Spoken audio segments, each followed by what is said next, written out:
जिस हिसाब से लगी हुई नौकरी कोई नहीं छोड़ता है अभिषेक जी।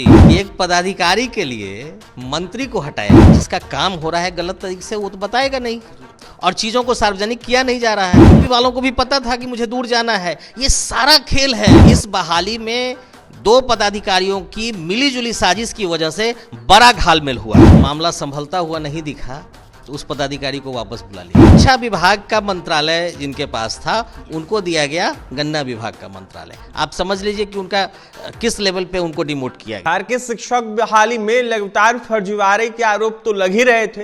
अब जाकर रिवाइज रिजल्ट ट्री 1 में और ट्री 2 में सप्लीमेंट्री रिजल्ट की मांगे हो रही है। अभ्यर्थी अपना आक्रोश व्यक्त कर रहे हैं। ऐसे में बिहार में कहीं ना कहीं बड़ा फेरबदल देखने को मिल रहा है। जिस तरीके से के पाठक की वापसी आई, उसके बाद कहीं ना कहीं देखा जाए तो बिहार के शिक्षा मंत्री चंद्रशेखर का विभाग बदल दिया गया। कई सारे सवाल उठ रहे हैं और तमाम सवालों को लेकर हम पहुंच गए हैं यार बीजेपी प्रवक्ता राजीव रंजन के पास। जुड़ेंगे, बात करेंगे। राजीव जी, एक तरफ जहां शिक्षक बहाली की बातें हो रही है, फर्जीवाड़ा का आरोप लग रहा था, हमने पहले भी इस पर बात किया है। अब जाकर ट्री 1 में रिवाइज रिजल्ट और ट्री 2 में देखा जाए जिस तरीके सेकंड फेज की बहाली हुई उसमें सप्लीमेंट्री रिजल्ट की मांग हो रही है। तमाम विषयों को कैसे देखें? देखिए, सप्लीमेंट्री रिजल्ट तो देना ही चाहिए। हमने पहले भी मांग उठाई है और इसके ऊपर काम भी हुआ है, लेकिन रिजल्ट वही ढाक के 3 पात। अब देखिए, मैंने पहले भी घालमेल का आरोप लगाया था। एक पदाधिकारी को साइड किया गया। जब मामला संभलता हुआ नहीं दिखा तो उस पदाधिकारी को वापस बुला लिया गया। और आप देखिए बिहार की सरकार किस तरह से पदाधिकारियों के चंगुल में फंसी हुई है कि एक पदाधिकारी के लिए मंत्री को हटाया जा रहा है। मंत्री को लगातार बेइज्जत तो किया ही जा रहा था नीतीश जी की सरकार में। उस मंत्री जी को तो लगातार बेइज्जती का सामना करना पड़ रहा था, लेकिन आज क्या हुआ? बेइज्जती के बाद अब उनको बेआबरू करके बाहर कर दिया गया। शिक्षा विभाग का मंत्रालय जिनके पास था उनको दिया गया गन्ना विभाग का मंत्रालय। आप समझ लीजिए कि उनका किस लेवल पे उनको डिमोट किया गया। अब शिक्षक बहाली फेज 1, फेज 2, अब फिर नई बहाली आएगी। पहले बहाली का जो प्रारूप था वो दूसरे में नहीं था। क्यों? तो कहीं ना कहीं जो इन लोगों की सोच थी, जो उलटफेर करने के इनके इरादे थे, उसमें ये सफल होते हुए नहीं दिख रहे थे। भाषा की बात लगातार उठ रही है। भाषा का क्यों उसकी उपयोग, उसकी क्यों महत्ता उसकी खत्म कर दी गई? क्यों खत्म की गई? बिहार के इतिहास में मुझे जितने दिनों से याद है, आज तक कोई ऐसा सिनेरियो नहीं था कि फॉग के चलते, बारिश के चलते, सड़क जाम के चलते परीक्षा का समय बढ़ाया गया था। लेकिन यूपी की गाड़ियां लेट से आ रही थी, इसलिए परीक्षा के समय भी बदलाव किए गए थे।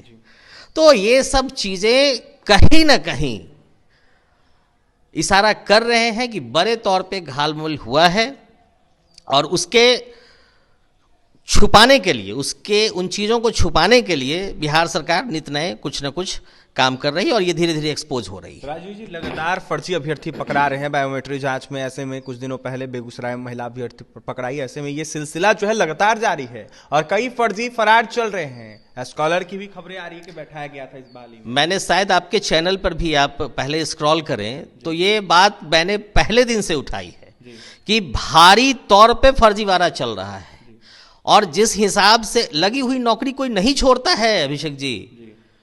यूपी वालों को भी पता था कि मुझे दूर जाना है। ये सारा खेल है।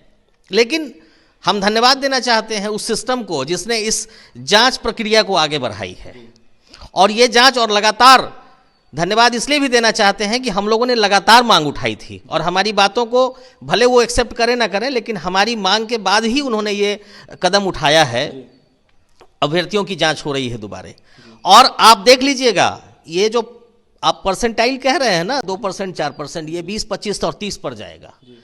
अगर ढंग से इसका जांच हो जाए इसकी, तो बड़े पैमाने पे आपको वो स्कॉलर बैठाने वाली बात सामने आएगी, मिसमैच करेगा और बड़े पैमाने पे नावाजिब शिक्षकों की बहाली जो हुई है वो लोग सामने आएंगे। राजीव रंजन जी, लगातार जिस तरीके से खबरें आ रही है, ऐसे में कहा जा रहा है कि फर्स्ट फेज की बहाली में बचे हुए सीटों पर लगातार रिजल्ट दिया जा रहा है, अंदर ही अंदर।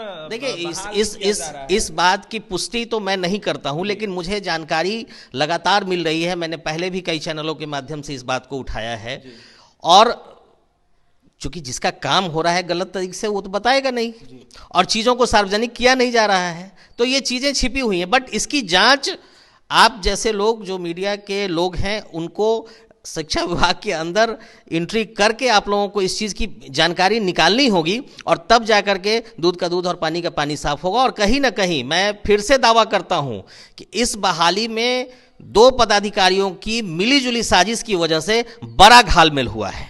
इशारा किसके तरफ?